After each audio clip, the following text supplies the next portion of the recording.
Hai, Assalamualaikum. Apa khabar anda semua yang sedang menonton kami ketika ini di Facebook Live Minggu Saham Digital. Terima kasihlah banyak-banyak kerana terus bersama kami untuk dengarkan apakah perkongsian-perkongsian menarik yang akan terus dibawakan kepada anda. Dan ketika ini anda bersama dengan saya, Fiza Sabjahan, untuk sembang-sembang ASNB yang dibawakan secara langsung bersempena Minggu Saham Digital 2021 ini yang akan terus berlangsung sehingga 23 November nanti. Dan selama 1 jam ini sebenarnya kami nak bawa anda semua penonton-penonton yang sedang bersama kami untuk kita bincangkan topik-topik berkaitan pengurusan wang dan juga pelaburan yang kami harapkan dapat membantu anda untuk membuat keputusan dalam perancangan kewangan anda untuk lebih baik lagi. Dan apa yang menariknya sebenarnya, untuk sesi kali ini kami bawakan kepada anda satu lagi topik yang seringkali menjadi perbualan dan juga perbincangan yang banyak sebenarnya dikongsikan dalam kalangan pelabur-pelabur ASB yang mengambil pembiayaan ASB ataupun ASB loan. Jadi antara isu-isu lah kan yang selalunya dibincangkan, antaranya ialah berbaloi ke lagi melabur dengan ASB ini menggunakan pembiayaan ASB dalam keadaan yang mana kita dapat saksikan dividen tahunan ASB agak berkurangan berbanding tahun-tahun sebelum ini. Dan untuk membincangkan topik hangat ini, saya pun rasa panas kat sini. Saya harap anda semua tak panas. Boleh share, boleh tak bagi love sikit, banyak sikit dekat Facebook tu. Okey, tekan banyak-banyak love tu.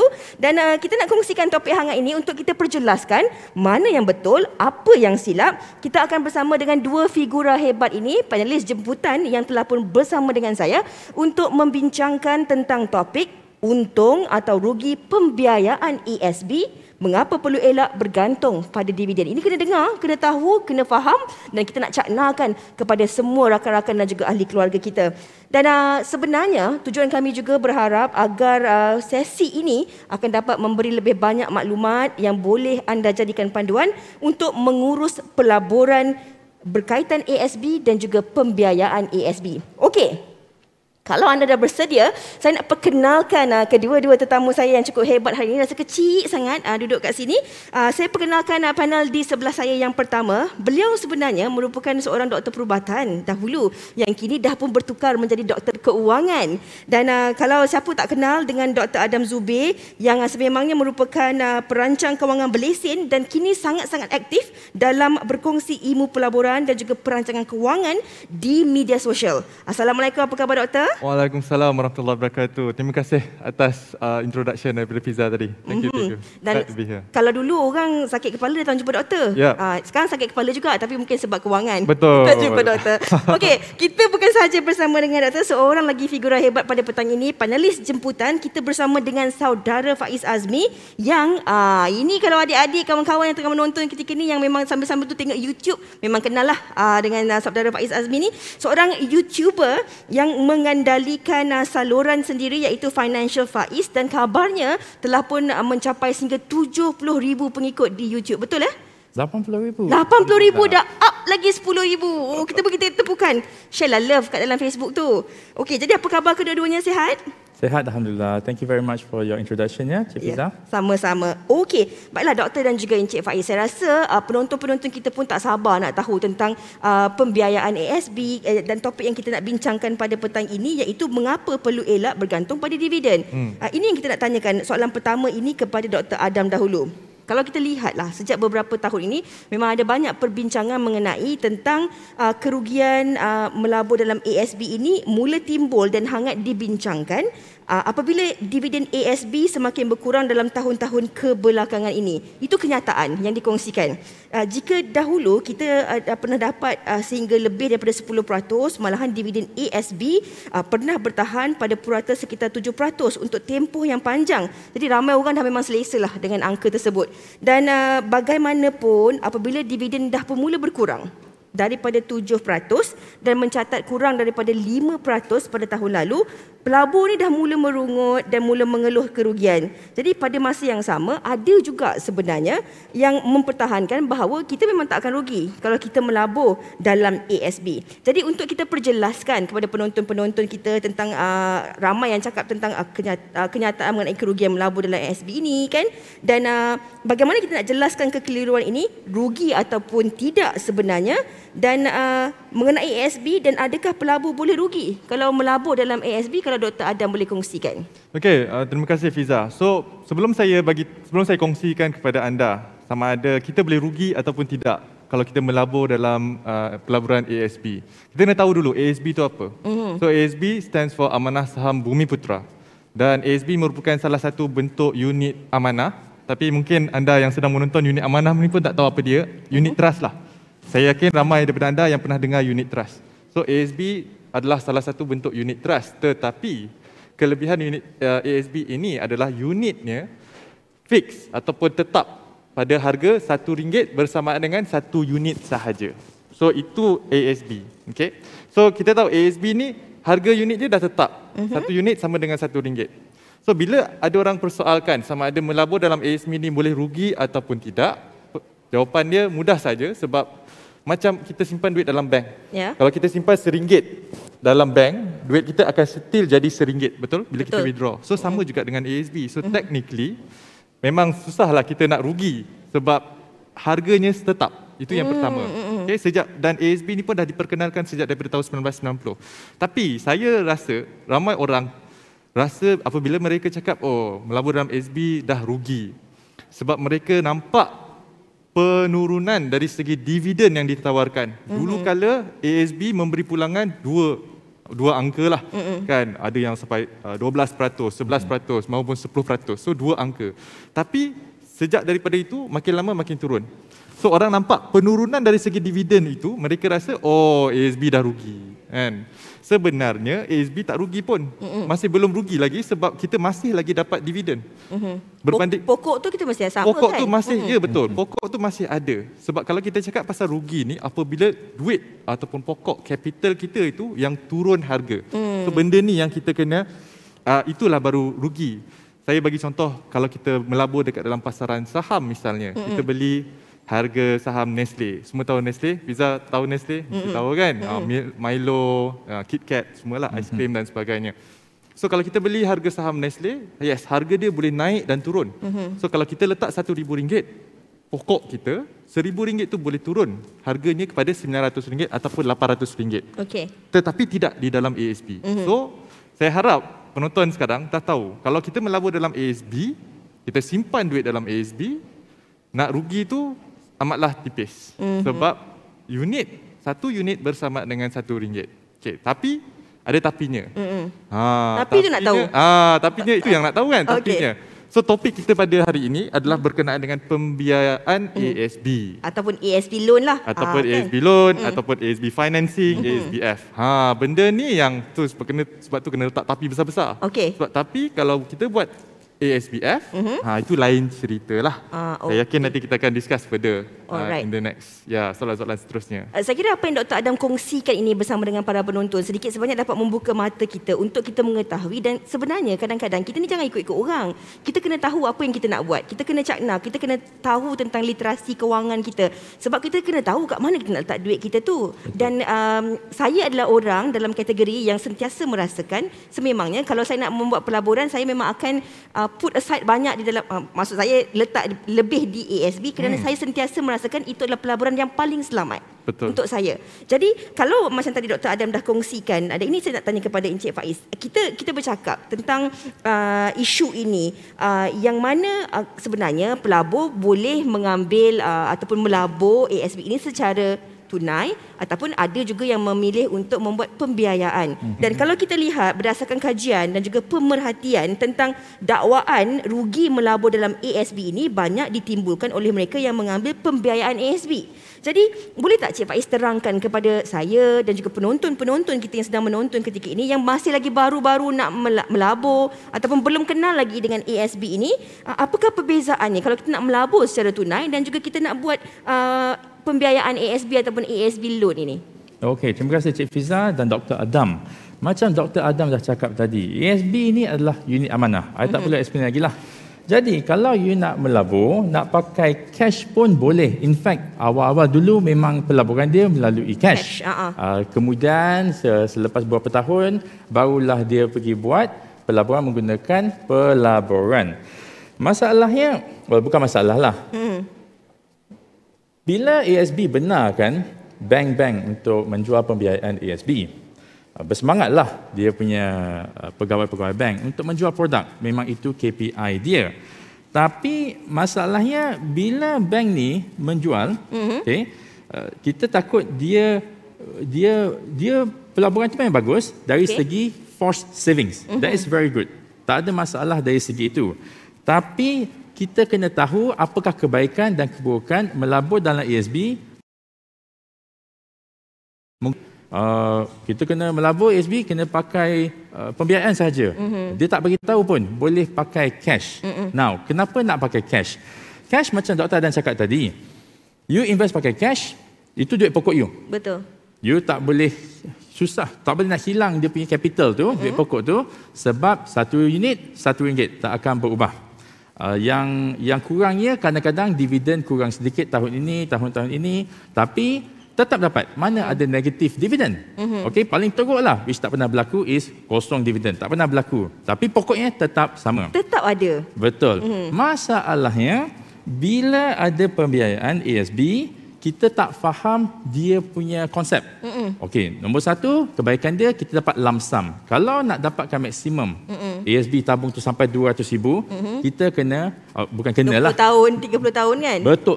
2-3 tahun tu hebat sangat. Nak tunggu, for some people, nak tunggu 200,000 itu nak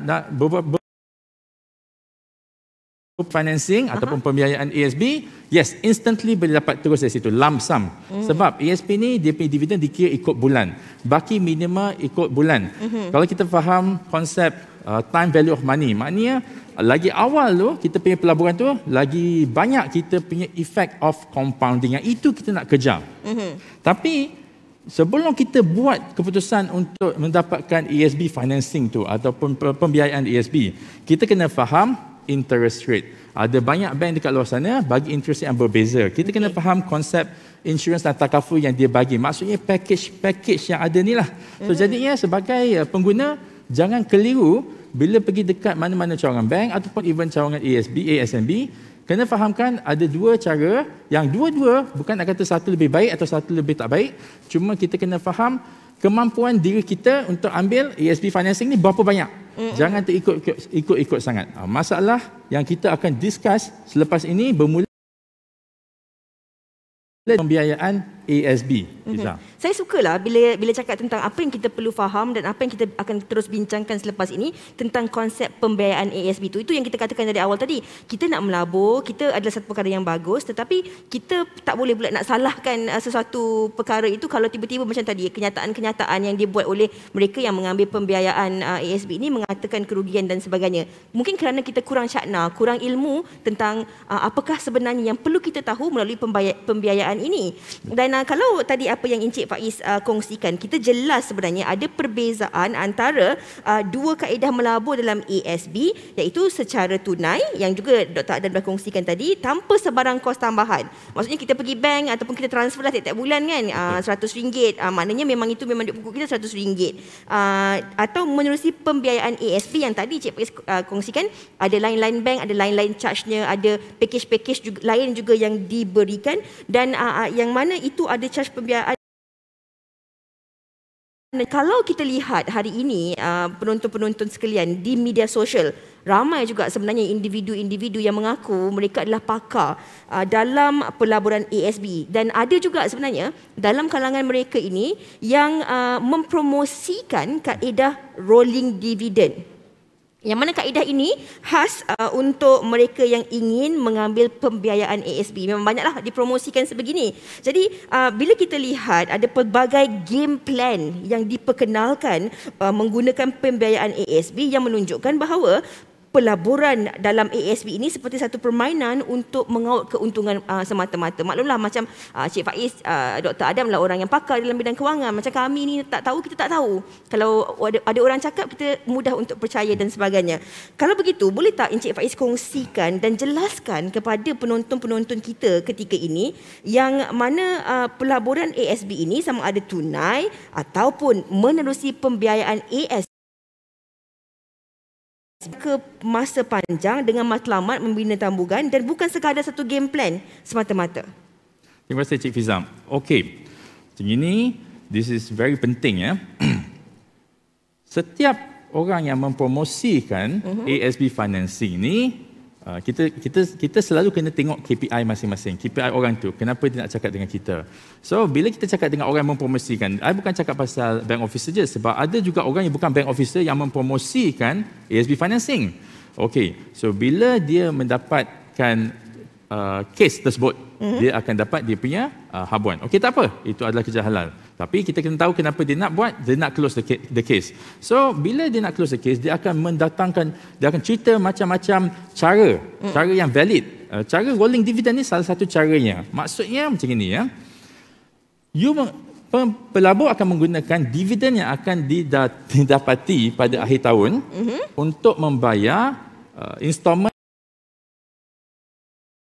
Betul. Jadinya dia punya modal ataupun capital outlay dia cumalah 12 bulan installment yang terawal. Itu sahaja. Contohlah 200,000 ASB financing sebulan lebih kurang RM1,000. Okay. Nak dapatkan RM1,000 setiap bulan, kalau orang tu gaji RM2,500, susahlah sedikit. Tapi bila orang yang mempromosikan ASB ni, okey, kita nak jual RM200,000 sebanyak mungkin sebab KPI. Okey, tak apa, kerja halal. Jadi dia akan memberi idea yang bukan nak kata salah, tapi agak mencurigakan. Idea macam ini. Bayar 12 bulan sahaja ataupun maybe orang tu dah ada RM12,000 dalam poket.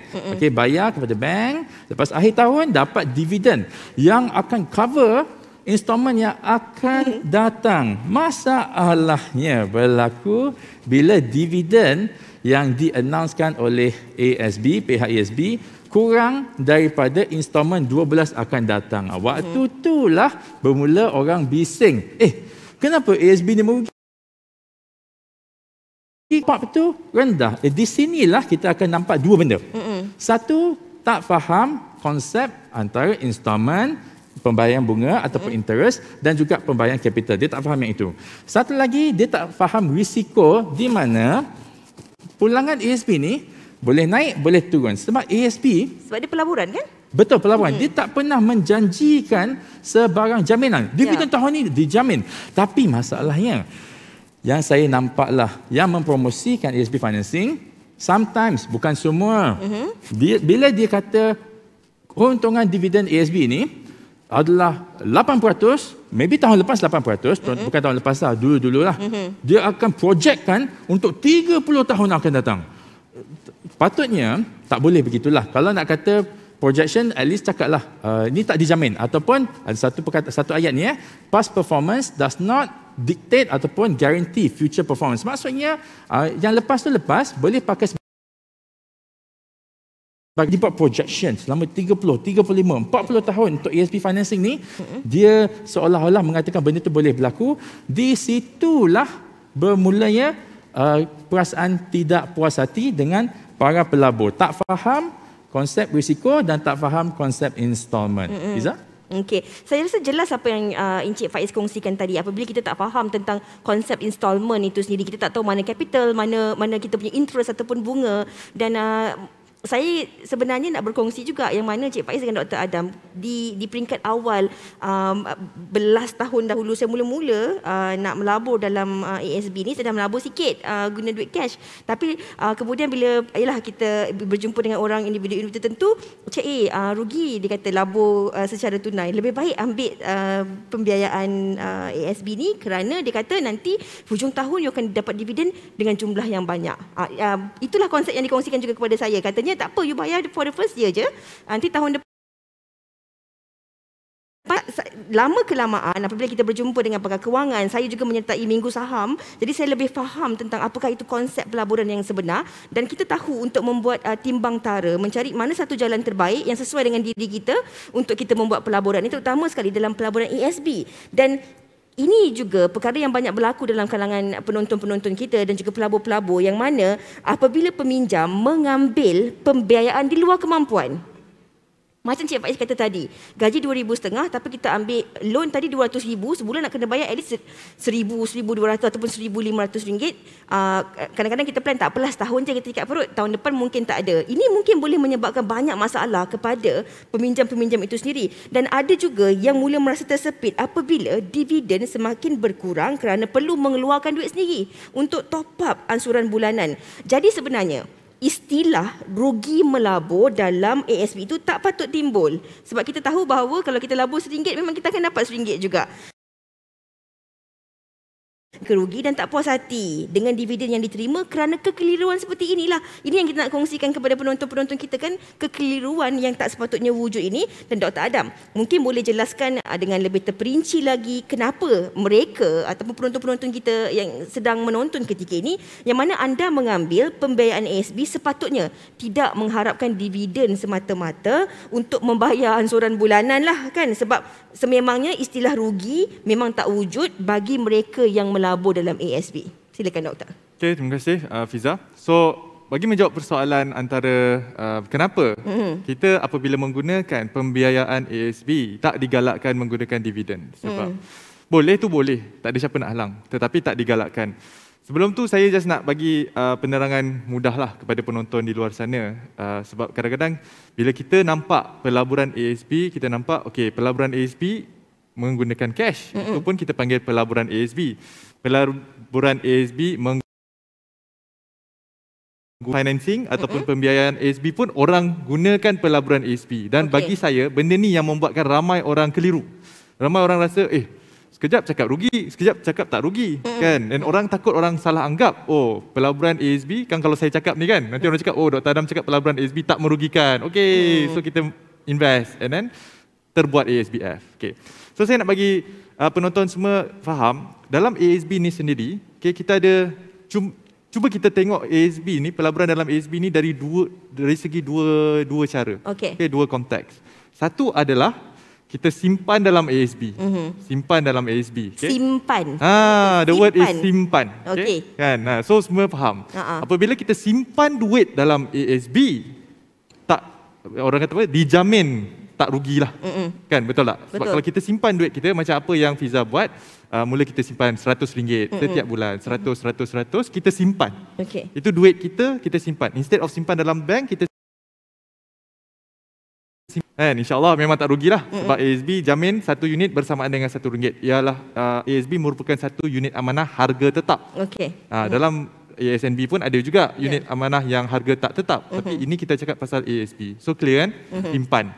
Satu lagi kita cakap pelaburan. Tapi pelaburan di sini bukannya melabur dalam ASB. Yes, walaupun it is the same term, tapi nanti confuse. Melabur menggunakan teknik ASBF. Sebab ASB financing ataupun ASB loan adalah salah satu jenis pelaburan. Macam kita melabur dalam saham, macam kita melabur dalam property. Kalau kita beli property, kita panggil kita apa? Kita beli property untuk kita buat pelaburan, kita panggil kita melabur dalam hartanah. Betul? Sebab kita gunakan duit bank untuk beli property. Lepas tu property ni mungkin kita sewakan, bulan-bulan kita dapat duit daripada penyewa. Nampak pelaburan di situ. Sama juga dengan ASBF. So bila kita maksud kita pinjam duit daripada bank. Tapi instead of gunakan duit ini beli rumah, kita gunakan duit ni untuk masuk dekat dalam ASB. Simpan dalam ASB. Tapi sebenarnya kita melabur. Dalam bagi saya lah, nak memudahkan kepada penonton di luar sana, ASBF ni adalah